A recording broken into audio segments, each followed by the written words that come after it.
Hello and welcome to what car India. आज हमारे पास दो मोटरसाइकिल्स है, काफ़ी इंपॉर्टेंट मोटरसाइकिल्स है क्योंकि ये बहुत ही इंपॉर्टेंट मोटरसाइकिल की क्लास में बिलोंग करते हैं।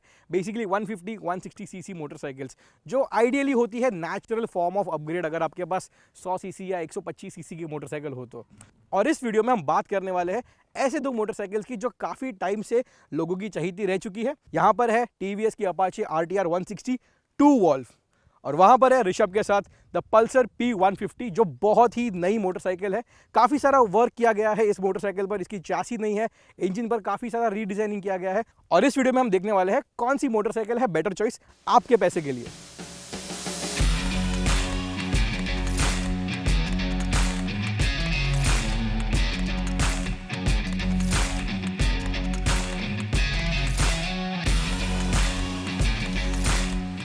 तो सबसे पहले बात करते हैं इस न्यू मोटरसाइकिल की, बजाज पल्सर P150। तो Rishabh, what do you think, इसका नाम P150 जो है, डज इट मेक सेंस? क्योंकि पल्सर रेंज में the new generation of pulsars N250, F250, N160, so I was naturally hopping कि इसका नाम N150 हो सकता था। What is this? वो राज तो वैसे राज ही रहेगा, लेकिन नाम को छोड़िए, आप बाइक को देखिए पहले। आई थिंक बाइक पे उन्होंने motorcycle, what is new, what is there in this motorcycle? Everything is, पूरा मोटरसाइकिल एक्चुअली नया है, नया शैसी डिज़ाइन है। और आप एक्चुअली डिज़ाइन के बारे में अगर बात करें तो N160 से थोड़ा मिलता जुलता है, लेकिन ये जो पैनल्स है सब नए हैं। टैंक एक्सटेंशन थोड़े N160 की तरह है, लेकिन इट लुक्स स्पोर्टी, थोड़ी स्लिम मोटरसाइकिल है। पिछले पल्सर 150 जो थी उसके मुकाबले थोड़ी स्लिम और थोड़ी क्या बोलते हैं, स्पोर्टी लुकिंग मोटरसाइकिल है। लेकिन at the same time I think design wise उन्होंने काफ़ी अच्छा काम किया है। पूरा ग्राउंड अप डिज़ाइन है और ये मोटरसाइकिल डिज़ाइन की गई है उस मोटरसाइकिल को टक्कर देने के लिए। Alright, but don't you think जो पल्सर जो मोटरसाइकिल चलती आ रही थी, as a matter of fact Bajaj ने ये छाती ठोक के बोला था कि उनका फ्यूल टैंक रीडिजाइन नहीं किया गया था। काफी टाइम से they had the same fuel tank design for over a decade, right? तो अभी जब ये ड्रास्टिक चेंज आ चुका है डिजाइन में, यू थिंक लोग इसे एक्सेप्ट कर पाएंगे आसानी से? क्योंकि ये कन्वेंशनल मोटरसाइकिल की तरह नहीं दिखती, काफी जैसे आपने कहा स्पोर्टी लगती है। तो how will it take on the market and the potential buyers? I think लोगों को चेंज तो काफ़ी पसंद आता है, कुछ लोगों को पसंद नहीं आता, शायद से उनको अपाचे 160 पसंद आएगी क्योंकि ये काफ़ी ओल्ड मोटरसाइकिल है।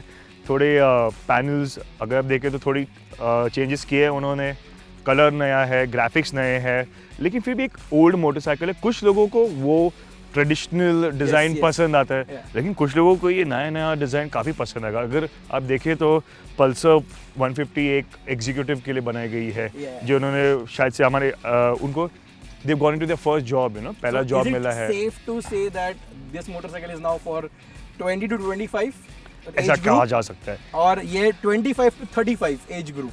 I think 25 to 35, 20-25 years also might probably like it. Yeah, we will get to that later on. Yes, of course.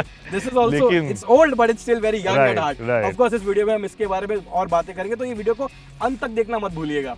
तो इस बारे में बात करते हैं। जैसे मैंने पहले कहा, ये ओल्ड भी है लेकिन काफ़ी यंग भी है। सो ऑफ कोर्स टीवीएस ने काफ़ी सारे काम किए गए हैं इस मोटरसाइकिल पर to keep it young, stylish and up to date. But what do you think? I think काम तो काफ़ी अच्छा किया है। नया LED हेडलाइट है, काफ़ी ब्राइट है। Yes, that's a very good headlight. Very very good headlight. पीछे टेल लैम्प भी नया है। You have a Bluetooth instrument cluster है, डिजिटल इंस्ट्रूमेंट क्लस्टर है। तो काफ़ी अपडेट्स तो किए उन्होंने जितना हो पाए, क्योंकि ऑब्वियसली उनकी लिमिटेशंस है कॉस्ट के। और सो ये भूलने ना कि एक अपाचे RTR 160 4V भी मार्केट में है, जो इस मोटरसाइकिल के प्राइस से बहुत करीब है, लेकिन we talk about the motorcycle later. लेकिन उसको मद्देनजर रखते हुए I think they have done a pretty decent job इस मोटरसाइकिल को डिज़ाइन करने में। और फीचर्स के बारे में बात करें तो आई थिंक ये डेफिनेटली इस मोटरसाइकिल को बीट कर पाता है। Definitely, because this is very much loaded to the gills with the features. As a matter of fact, जैसे आपने कहा कि कनेक्टेड फीचर इसमें आपको मिलते हैं, so for this pricing segment ये सारी बातें आपको मिलती है। And specially updating an old product to new standards, that's a very commendable job. Exactly.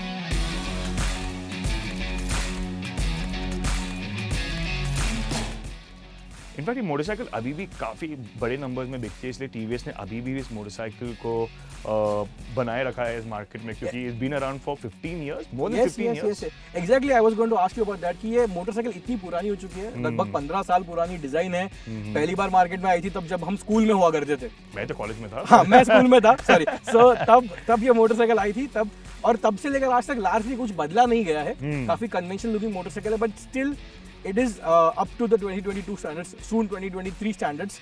So इस वजह से अभी भी ये दिखने में अच्छी है। It's a good looking motorcycle. Old है लेकिन अच्छी है। So आप हमें कमेंट में बताएं क्या लगता है आपको, does this motorcycle look good or this motorcycle look good? I think my vote goes for the Apache. I think so too. I think Apache काफी proportionate है, काफी conventional है, headlamp है। मुझे बहुत पतली वो बहुत काफी, yes, that is very sleek. That is very slim. It is good. I mean, of course, young audience को tail light पसंद है, tail light, like the tail light design, yeah, the tail lights are very nice actually. On the exterior front, मुझे काफी सारी बातें इसकी पसंद आई. For one good reason is this carbon fiber treatment. Of course, this is like it's very fake. It's not the real carbon fiber. But they have कई जगहों पे है, पैनल्स पे जो यहाँ इंक्लूड किया है, टेक्सचर्ड प्लास्टिक है. That textured plastic is a very good touch. Of course quality के बारे में बात करते हैं, अगर ओवरऑल क्वालिटी की बात करें तो I think both the motorcycles are really well built. I think TVS थोड़ा बेटर, टीवीएस थोड़ी सी 19-20 के फर्क से टीवीएस थोड़ी सी बेहतरीन लगती है आपको. बिग पॉइंट आप बोल रहे हो, क्योंकि जब बजाज की हम पिछले 150s को देखे, आपकी क्वालिटी बहुत बेकार थी. So yes, I have been a Bajaj owner. 3 साल के लिए मेरे पास पल्सर NS 200 थी, लेकिन by the end of your ownership आपको लगता है कि ओके इस बाइक का टाइम खत्म हो गया आपके पास. और उस मुकाबले अभी की जो बजाज मोटरसाइकिल्स है, they feel like they have made to last longer.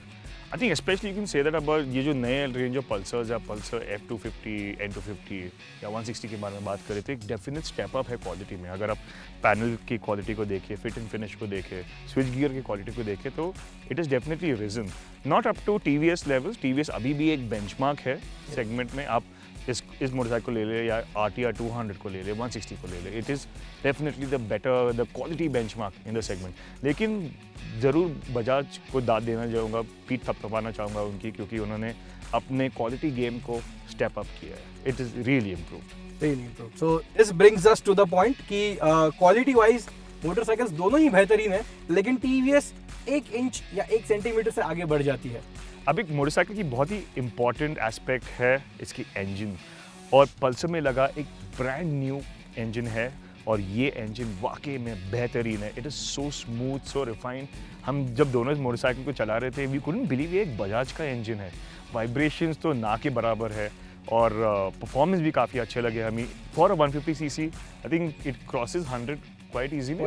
Yes. Triple-digit speed, it does very easily. Exactly. It's वो मुझे एक्चुअली जो रिफाइनमेंट है, जो ट्रैक्टेबिलिटी है, वो भी बहुत पसंद है. तो मैं ऐसे सेकंड गियर में इसको 5 किलोमीटर के आर पर ऐसे बहुत लेजीली चला रहा था. मुझे बहुत आलस हो रहा था उस दिन. मैं चला रहा था ऐसे, एंड आई वाज शॉक, क्योंकि आप बस एक्सीलरेटर ऑन कर देते, you just start rolling and ये आगे बढ़ने लग जाती है. There is no reason for you to downshift. तो आई थिंक कम्यूटर्स के लिए तो ये बहुत ही एक इम्पॉर्टेंट एस्पेक्ट है कंसिडर करने के लिए, क्योंकि जब आप ट्रैफिक में चला रहे हो, आपको ज़्यादा गियर शिफ्ट्स करने नहीं चाहिए, और ज़्यादा आपको इच्छा नहीं है ज़्यादा गियर शिफ्ट्स करने की. तो आपको एक मोटरसाइकिल चाहिए जो थर्ड गियर में भी ऐसे 20 kph पे चले आराम से, जो एक कम्यूटर, एक अच्छी कम्यूटर की एक क्या बोलते हैं, एक हॉलमार्क बोल सकते हैं, क्वालिटी बोल सकते हैं.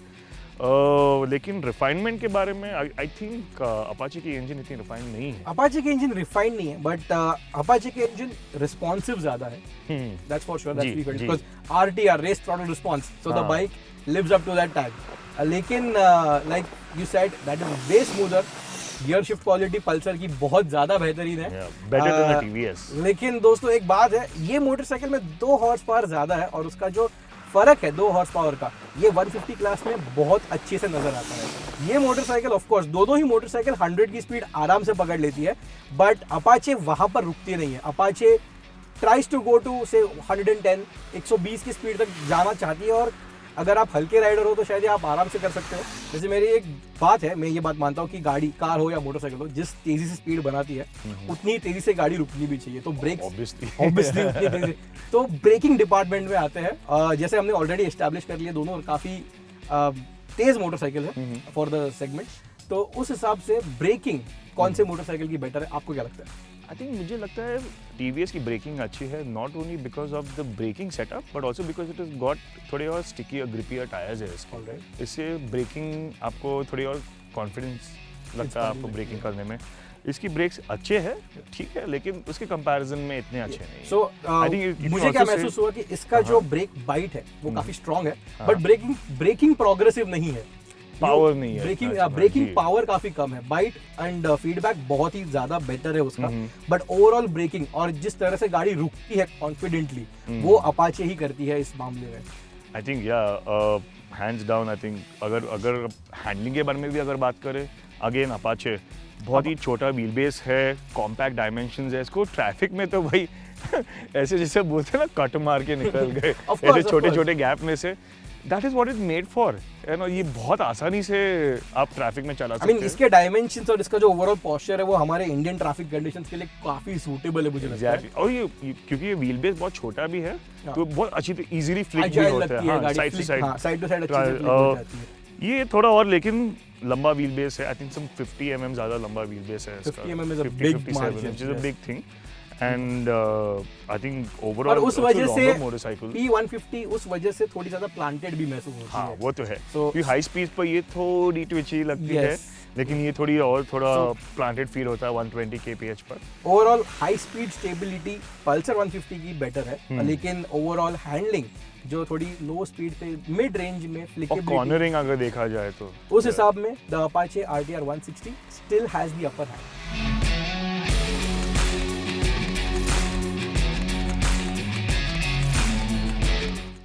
पर जहाँ पर पल्सर अपाचे से आगे निकलती है वो है राइड क्वालिटी के मामले में, वो तो आपको अग्री करना ही होगा।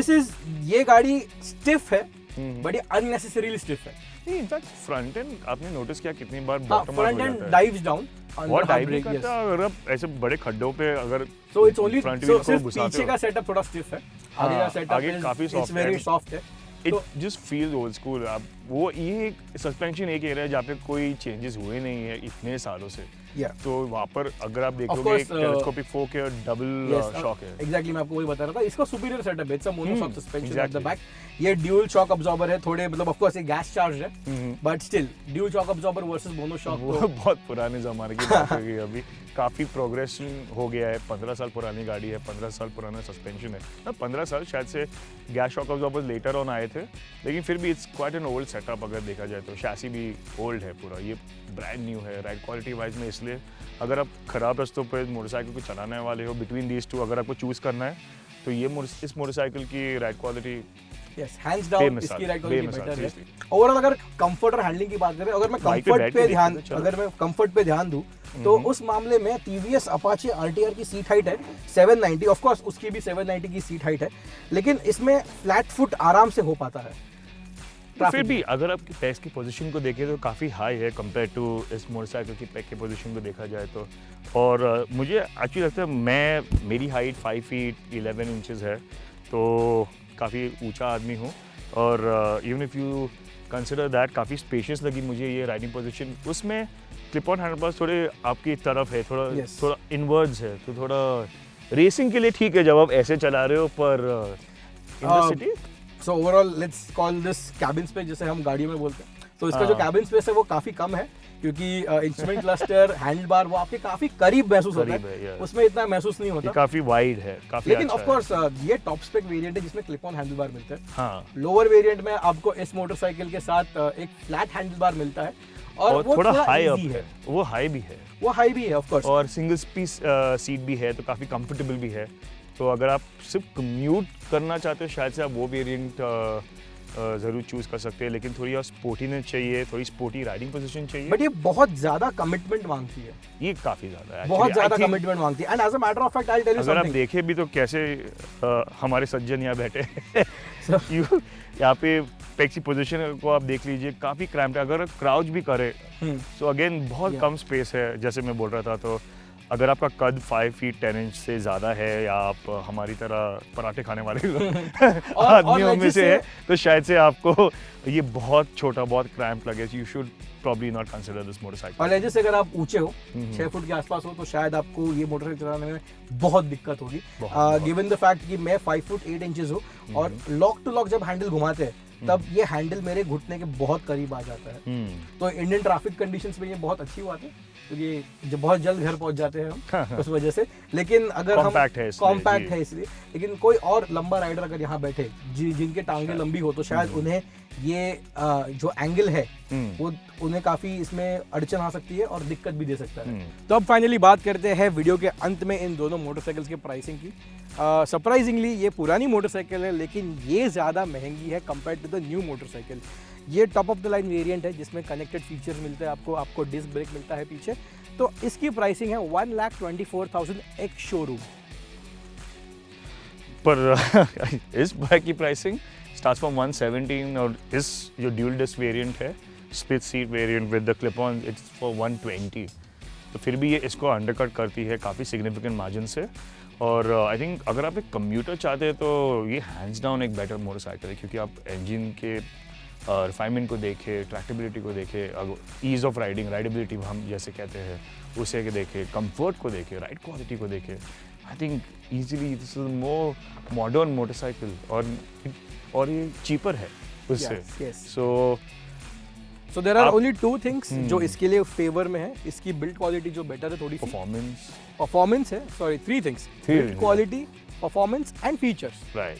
अगर आप like we said in the video, build quality इसकी बेटर है लेकिन उसकी इतनी बुरी नहीं है, उसकी भी काफ़ी अच्छी है। परफॉर्मेंस वाइज स्ट्रेट आउट ये बहुत बेटर परफॉर्मिंग मोटरसाइकिल है। और फीचर्स के मामले में आपको ब्लूटूथ कनेक्टेड फीचर्स मिलते हैं, साथ में राइडिंग मोड्स मिलते हैं, लेकिन पल्सर में ये सारी बातें थोड़ी मिस आउट हो चुकी है। आई थिंक फिर भी आई थिंक ओवरऑल देखा जाए तो it's not a big miss. इसमें भी अगर आपको देखें तो यूएसबी कनेक्टर तो है एटलीस्ट। आप मोबाइल यहाँ पर segment of people, this class of people जो कम्यूट के लिए लेते हैं, वो ये सारी फैंसी चीजों पे इतना ध्यान नहीं देते। कुछ लोगों को शायद से वो पसंद है। There is a section of small section ये चाहिए। There are a lot of people who want a no-nonsense motorcycle also. Exactly. तो ये मोटरसाइकिल उनके लिए बने, आपके पापा चाचा विधायक हो या नहीं उनको लेकिन पसंद आएगी ज़रूर। एंड एक नो नॉनसेंस अच्छी कम्यूटर है, अच्छी फ्यूल इकोनॉमी है, अच्छा इंजन है, बजाज का नाम है, सर्विस नेटवर्क है, तो उन सारे फैक्टर्स को कंसिडर करके आई थिंक कि ओवरऑल काफ़ी अच्छा काम किया बजाज ने। I think personally this is the best 150cc Pulsar जो बजाज ने आज तक कभी भी बनाई हो। सीरियसली हाँ, 20 साल पहले वो मोटरसाइकिल इतनी इंप्रेसिव नहीं थी, लेकिन आज ये मोटरसाइकिल टीवीएस को टक्कर दे रही है। Yes. So I would like to ask you one question. अगर आपके पास 1.5 लाख रुपए होते, ऑफ कोर्स 1.5 लाख रुपए is the on road price लगभग दोनों मोटरसाइकिल की, आपके पास अगर 1.5 लाख रुपए होते तो इन दोनों में से आप कौन सी प्रेफर करते हैं? प्रेफर तो मैं ऐसे करता क्योंकि काफ़ी नो नॉनसेंस प्रैक्टिकल है जैसे मैं। द पॉइंट इज़ अगर मुझे वो बाइक को चुनना होता तो मैं शायद से 164V को देखता, क्योंकि प्राइसिंग में थोड़ा ओवरलैप है। And the 164V is a much better motorcycle इसके कंपैरिजन में। अगर आप परफॉर्मेंस देखें, रिफाइनमेंट, फीचर्स जो भी देखें उसके बारे में 164V एक बहुत अच्छी मोटरसाइकिल है। लेकिन फिर भी ये मोटरसाइकिल एक बहुत खास रीज़न के लिए बिकती है, वो आदित्य आपको बोलेंगे। ये एक ट्राइड एंड टेस्टेड प्रोडक्ट है। 15 सालों से जो फेमिलियरिटी और जो ब्रांड ट्रस्ट डेवलप किया है टीवीएस ने RTR 160 के साथ, basically one of those early motorcycle जिसे RTR का बैज मिला था, और फिर यूथ ने इसे एक्सेप्ट किया basically after the Pulsar name tag. इस वजह से ये भी एक लॉन्ग स्टैंडिंग नेम है in the market. Of course इसकी फैन फॉलोइंग टक्कर काफी टाइम से चल रही है। जैसे सफारी स्कॉर्पियो, हाँ, Tata Safari Scorpio has been there for 20 years now, वैसे ही पल्सर और Apache has always been there. तो इस मामले में इसकी फैन फॉलोइंग धीरे धीरे कम होते जा रही है, I can definitely tell you that. लेकिन फिर भी टीवीएस ने पहले कहा कि 30% of the share comes, sales share comes from for 160, for the 160 of course, for the 160 segment comes from this motorcycle. 30% लोग हैं 160 क्लास में जो टीवीएस की बाइक्स खरीदते हैं, वो आज भी RTR 160 प्रेफर करते हैं। ऑफ कोर्स धीरे धीरे शायद ये आगे जाकर फ्यूचर में कम होते जाए और 4V जो मॉडल है वो लोग और प्रेफर करते जाए, लेकिन आई कैन कम्प्लीटली सी कि इस मोटरसाइकिल में ऐसी क्या खास बात है जो आज भी उन 30% लोगों को इतनी पसंद आती है।